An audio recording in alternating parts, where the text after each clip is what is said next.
Hey, if you are looking for some information about all of those buttons on the JBL Go 5, let me quickly explain. First of all, let's start from the left panel. Here you can find this button. It's the Auracast button that allows you to connect multiple speakers together. The next one, this is the classic Bluetooth button for pairing. This is the power on and off button.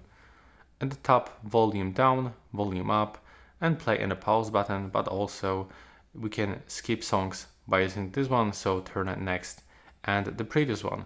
On the right side there's just a normal USB-C port, and this is actually all buttons. You can also use this combination, click and hold the volume down and the play button. Volume up. Yeah, oh yeah, that was good. So volume down and the play button to turn on and off lights. And if you do this with play button and the volume up for 2 seconds, you will reset this device.